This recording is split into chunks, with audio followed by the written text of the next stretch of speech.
Halo semuanya. Balik lagi di Big Shy Channel. Oke. Hari kali ini kita mau membahas satu film yang apa ya? Bikin kehebohan. Iya, dia bombastis pada tahun ini. 2019. Sorry. Tapi ya gaungnya mungkin masih ada lah sampai sekarang. Jadi memang di tahun 2019 ini salah satu film yang cukup fenomenal lah, dan gue juga setuju. Bisa dibilang kalau menurut gue, mungkin menurut Gigi juga, salah satu film terbaik lah, dan memang terbukti dari prestasi yang didapatkan. Nanti kita akan bahas. Nah, sekalian kayaknya ini masuk ke konten Geek View karena kebetulan ini baru datang aja. Baru fresh from the oven. Dia rilisnya kapan? Rilisnya sih sebenarnya 28 Oktober. Tapi kan ada proses dari luar negeri, jadi kurang lebih seminggu ya, baru nyampe kemarin gitu. Ya, jadi seperti yang bisa dilihat ya, teman-teman bisa lihat sendiri, dari judul juga bisa lihat, ini adalah Parasite. Jadi salah satu film Korea dan besutan sutradara Korea juga. Ya, Korea juga. Siapa namanya? Bong Joon-ho. Nah, Ya. Jadi seperti biasa kita kan sering buka Criterion Collection. Nah, ini juga rilisan Criterion Collection. Udah ciri khasnya ada C di sini. Nah, ini rilisannya, ini director approve, ada tanda tangan Bong Joon-ho. Nah, ini nomor 1054. Jadi rilisan nomor 1054. Nah, tahun baru. Kita buka ini dari samping soalnya Dia slide gitu. slide. Nah, itu yang kita mau tunjukin, slide-nya itu agak unik soalnya. Ini sih sebenarnya film Korea, tapi uniknya dirilis dari Amerika. Iya, di made in Meksiko malah. Ya, pabrik di Meksiko, cuma rilisan perpisahnya di Amerika. Lucunya di Koreanya malah belum liris. Oh gitu? Jadi entahlah, aku nggak ngerti, mungkin gara-gara pandemi ini, jadi karena kan cuma ini ya, data ya. Master ya. Iya kan, mungkin apa belinya Kan gitu. Nah, patennya. ini tuh sebenarnya kenapa yang bikin menarik itu, ini tuh sebenarnya kayak apa ya bro? Sandi Morse gitu. Nah iya, nih, ini mungkin teman-teman udah langsung bisa lihat. Ini kan. Ini si kemasannya. Kenapa kan kotak, garis kotak gitu. Nah ini tuh ternyata Sandi Morse yang yang berarti Parasite. Parasite. Jadi ini PARASITE gitu. Jadi nah, iya, jadi kalau dan apa korelasinya dengan film ini? Kalau nggak tahu, tonton sendiri aja. Ya. Nah, ini biasa nih kan pas udah dibuka langsung dapet ya, ini ya yang sering di poster-poster yang buat di publik kan selalu gini. Sama aja depan belakang, nggak ada bedanya, sama aja. Jadi kalau misalnya dibuka langsung, sebenarnya gini aja sih gitu. Nah, tapi di sini itu dia dapat buklet, leaflet sih, soalnya kan nggak bentuk buku. Biasanya ada notes-nya, sama dengan corak hitam kayak gini-gini. Terus ada ya production credits about the master, kan ceritanya ini tuh khusus untuk edisi ini Criterion tuh nge-remaster dalam 4K gitu. Oke. Nah, dalam 4K. Cuman yang ini bukan 4K ya? Bukan, jadi remasteringnya 4K. Tetap aja ini mah Blu-ray formatnya. Nah, ini dapat 2 disc. Nah, 2 discnya ini itu. Nah, ini kalau inget rumahnya kan. Visualnya ini tuh rumahnya yang super kacau. Super kacau gitu. Nah, ini disc 1 itu bapaknya itu si Kim Taek. Ini sama disc kedua. Jadi ini sama-sama film, Bro. Cuman yang ini berwarna, yang ini hitam putih kan. Jadi ada versi hitam putih yang. Nah iya, sempat rilis di bioskop, cuman keburu pandemi. Jadi saya belum sempat nonton juga.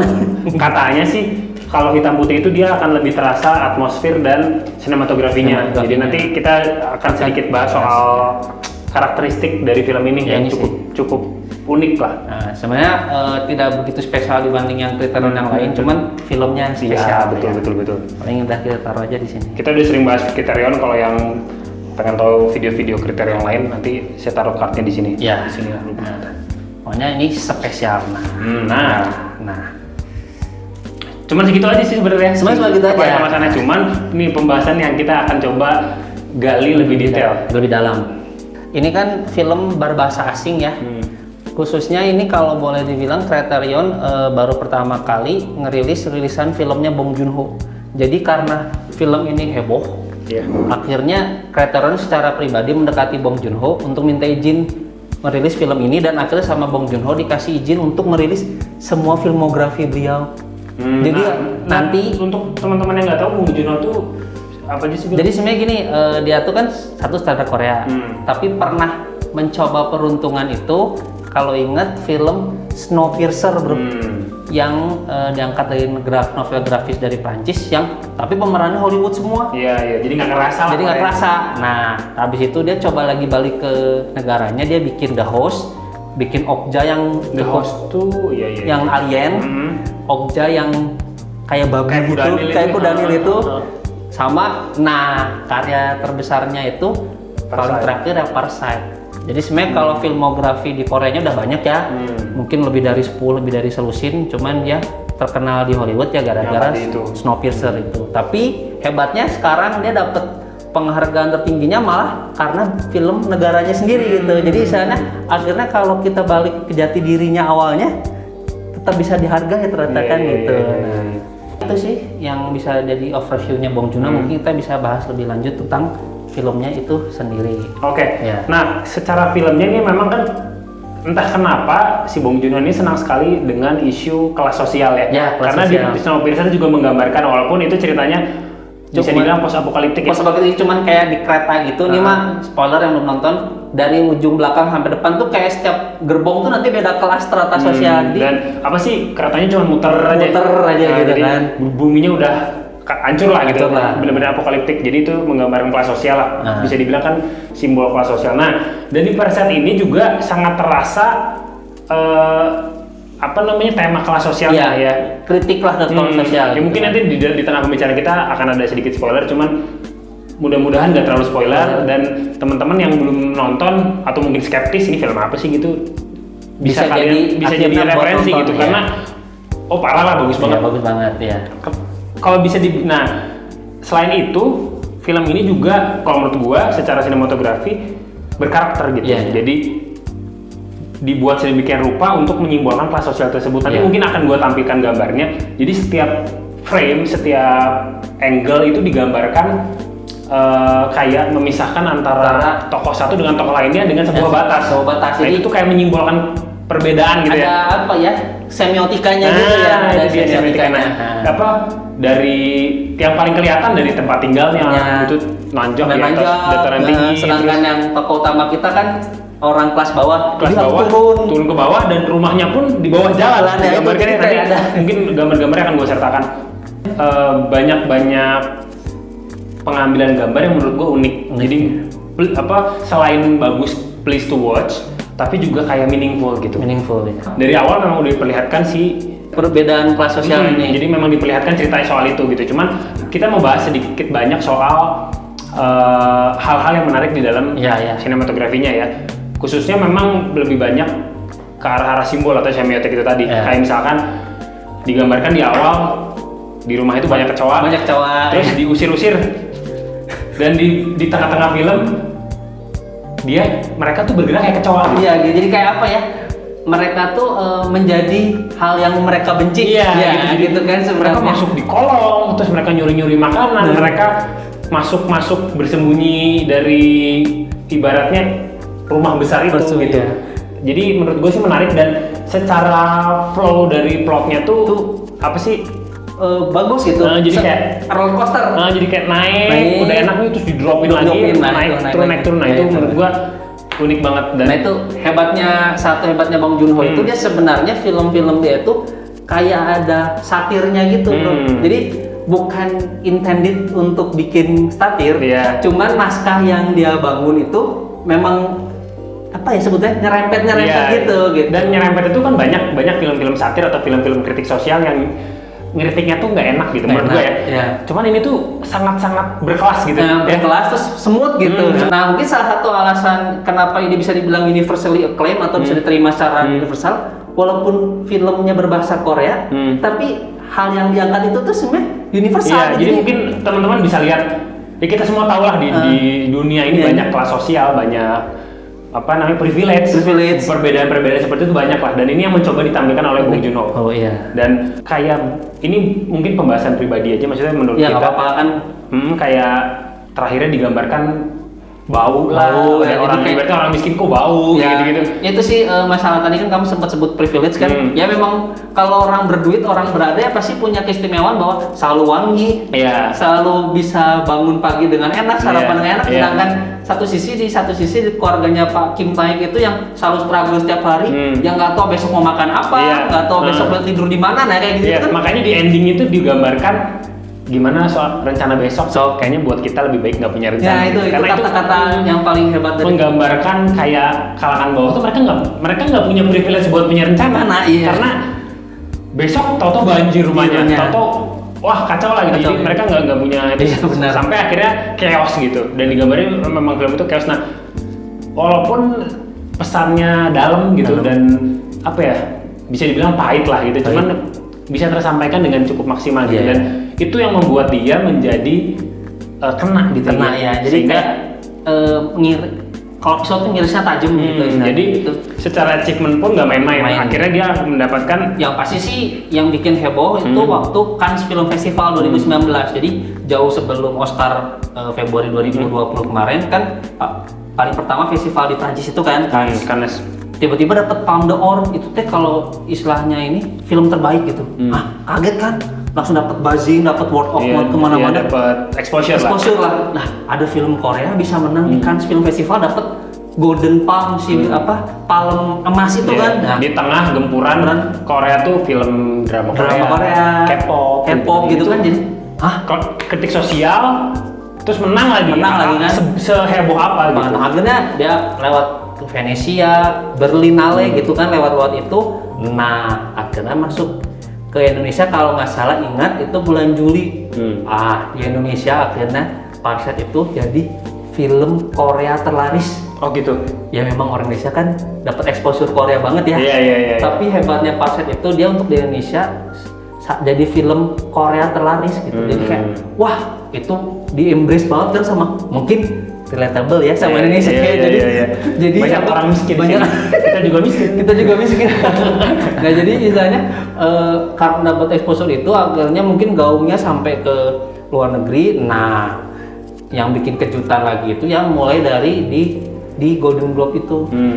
Jadi yang Golden Globe sebenarnya ya kalau bisa dibilang di Amerika itu kan kalau sebelum Oscar yang puncaknya ada 2 penghargaan lagi sebelum Oscar, baru sebelumnya lagi jadi Golden Globe 2 penghargaan baru Oscar gitu kan ya. Nah di Golden Globe itu tiba-tiba dia menyabet film berbahasa asing terbaik di situ. Dan ada satu kata-kata yang kena pisan gitu. Si Bong Joon-ho waktu dia menerima pialanya, dia bilang dalam bahasa Korea, tadi diterjemahkan oleh translatornya bahwa kalau kamu bisa melewati batasan subtitle yang 1 inci itu di bawah film gitu. Jadi kan kalau film bahasa asing kan ada subtitlenya kan. Kamu akan mendapatkan film yang amazing. Jadi itu di Golden Globe. Golden Globe dia ngomong kayak gitu. Jadi kayak misalnya kalau kamu bisa lewatin batasan karena subtitle ya. Kalau kamu bisa tahan nonton film dengan subtitle, kamu akan mendapatkan film dengan cerita yang amazing di film. Jadi kayak akhirnya wah, langsung ini pasti jadi Oscar contender kan misalnya. Padahal masih jauh lah ya Golden Globe, cuman akhirnya dapat publication, dapat mungkin ya ada sebuah exposure berlebih. Akhirnya dia lewat dari BAFTA dari Inggris, malah di Inggris dia dapat naskah terbaik. Nah itu di situ dia udah mulai wah sebegitu hebohkah naskahnya gitu kan.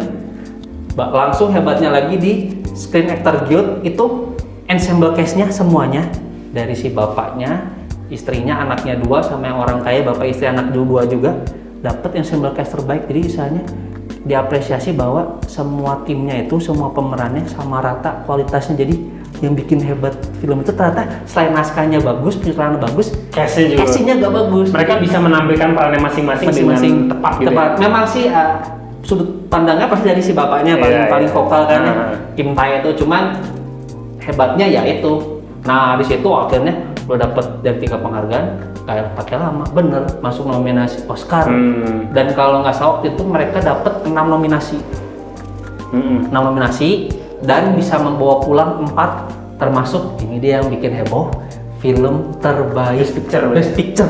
Iya itu film Korea tiba-tiba Best Picture tuh gila banget. Kisahnya di kandang lawan bisa menang.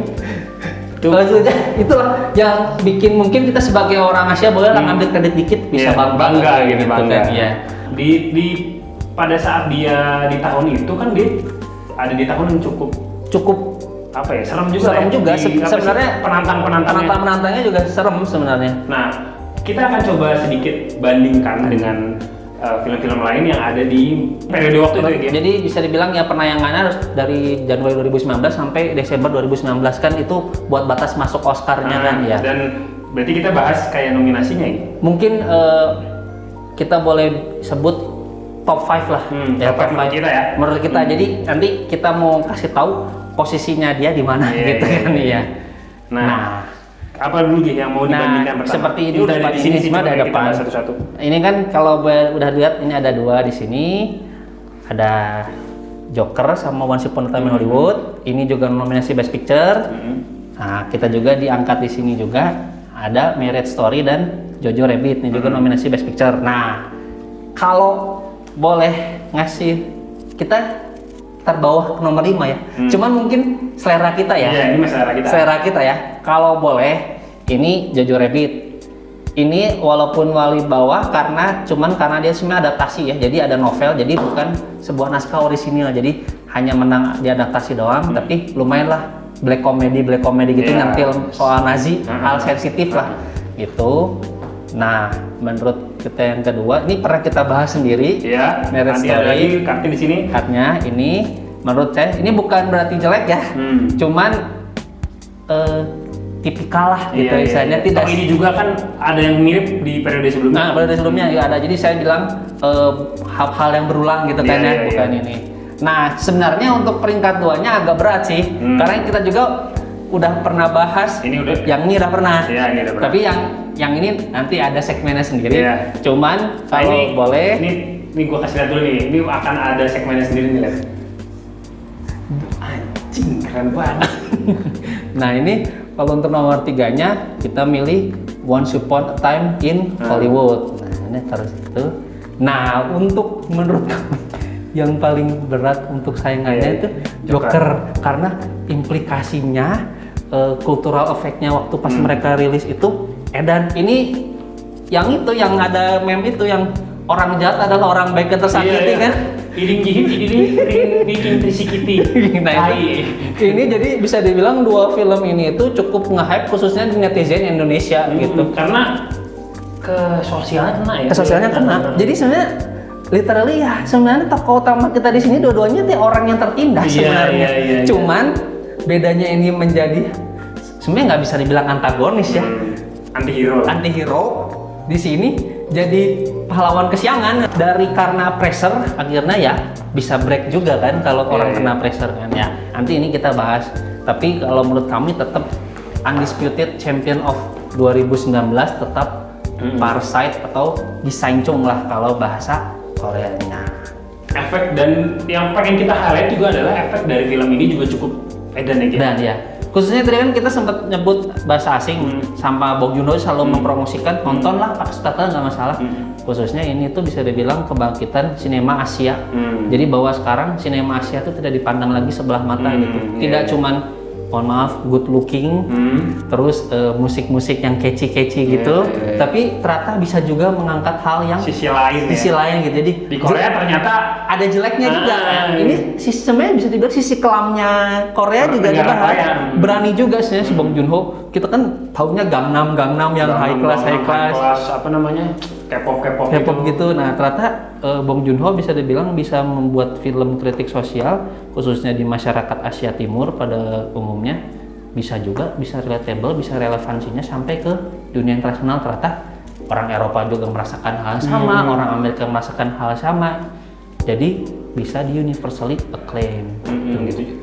Mungkin yang bikin itu jadi terasa dalam karena sosial ya. Dan bisa intinya adalah dia relate aja gitu. Jadi menurut kita karena dia relate jadi dan dikemasnya secara apik sinematografi dan lain-lain jadinya kena gitu dan ternyata bisa dibilang mendapatkan apresiasi tertinggi di Oscar gitu. Ya sebenarnya kalau pas kemain di Oscarnya rada kaget sih. kan film bahasa asing terbaik pasti menang gitu udah Oke pasti lah, udah itu nggak kaget. nggak kaget. Terus screenplay menang kan udah wajar ya, soalnya dia udah menang sebelumnya di di BAFTA kan. Nah yang kaget tuh sebenarnya hebatnya itu pas sutradara terbaik. Dia itu saingannya sama Martin Scorsese. Itu film? The Irishman. Terus Todd Phillips sutradaranya Joker. Terus sutradaranya Once Upon a Time in Hollywood, Quentin Tarantino, sama sutradaranya si Jojo Rabbit, si Taika Waititi gitu kan. Taika Waititi. Nah, dia dibandingin sama 4 sutradara yang bisa dibilang udah punya nama duluan di Hollywood ya, bisa menang. Dia sampai pas menang juga, saya tuh nonton film kalian loh dan waktu saya sekolah. Jadi kayak dia tuh masih tetap humble waktu megang inspirasinya gitu, sampai Martin Scorsese pun juga mengacungkan jempol bahwa dia menyebut salah satu idola saya, bisa nonton saya di panggung ini juga hebat. Nah, yang bikin kagetnya memang pas Best Picture karena mengalahkan pesaing terberatnya ya. Menurut saya sih waktu itu ya Joker gitu. Soalnya Joker dapat aktor terbaik kan. Jadi dikiranya biasanya sih memang kalau aktor terbaik satu paket sama film terbaik biasanya, tapi ternyata tahun itu tidak seperti biasanya. Nah, kayaknya secara film udah cukup banyak yang kita bahas. Mungkin teman-teman bisa nambahin kolom komentar bawah buat kita saling diskusi. Kita akan bahas secara produknya terakhir deh. Ini lu dapet di mana, harganya berapa, worth it nggak gitu? Jadi seperti biasa, kalau dia selalu bilang gini orangnya ekonomis ya. Saya nunggu diskonan seperti biasa. Modal diskon. Jadi kalau ini bedanya bukan dari toko buku Barnes & Noble ya.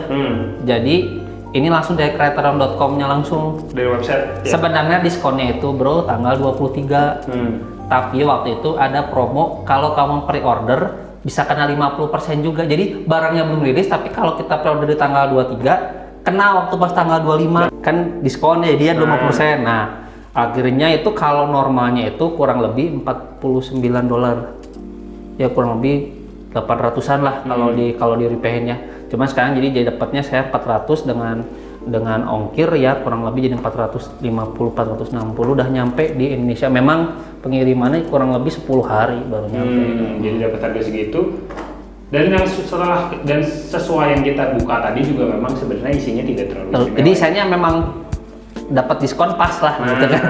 Fiturnya juga tidak terlalu banyak. Cuman yang menurut gue nilai plus adalah dia dapat hitam putihnya. Jadi di rilisan negara lain sebelum ini ada Jerman, Prancis, itu tidak ada yang hitam putihnya. Jadi Criterion secara khusus minta izin ke Bong Joon-ho, boleh dong master yang hitam putih kasih ke kita. Jadi dirilisnya untuk di Criterion. Saya kurang tahu nanti kalau yang Korea rilis mungkin lebih wow ya. Mungkin karena film dalam negeri ya, jadi mungkin kasih fitur-fitur lebih edan. Tapi ini juga udah lumayan sih kalau dilihat di sini juga ada ini 4K Digital Master sama Bong Joon-ho dan direktur fotografi. Nah, sinematografi dia selalu bilang Hyung Kyung Pyo, jadi ada dialognya gitu. Jadi setiap adegan ini nanti ada narasi di belakangnya, apa sebutannya? Audio komentari gitu. Kayak di breakdown. Breakdown. Tapi kita filmnya jalan gitu. Cuma ada yang orang ngomong di belakang. Nah, jadi kita biar bisa tahu bahwa ambil filmnya ini adegannya kenapa gitu. Iya, keren banget sih ini. Sepertinya sudah ya. Sudah. Kayaknya cukup untuk pembahasan Parasite kali ini. Mungkin teman-teman itu tadi bisa nambahin di kolom komentar bawah. Sebenarnya banyak banget yang bisa di breakdown khususnya segi visual. Mungkin kalau teman-teman mau bahas khusus simboliknya. Bisa juga kalau misalnya ini Bong Joon-ho doang filmografi Bong Joon-ho juga. Ya itu silakan teman-teman ya komentar aja gitu. Nanti mungkin kita lihat nanti aja. Teman-teman kalau seneng konten-konten ini bisa di subscribe, bisa di share juga ke teman-teman buat yang pengen tahu sedikit pembahasan soal film-film yang lagi berkembang. Gitu. Oke, sampai jumpa di video selanjutnya. Bye-bye.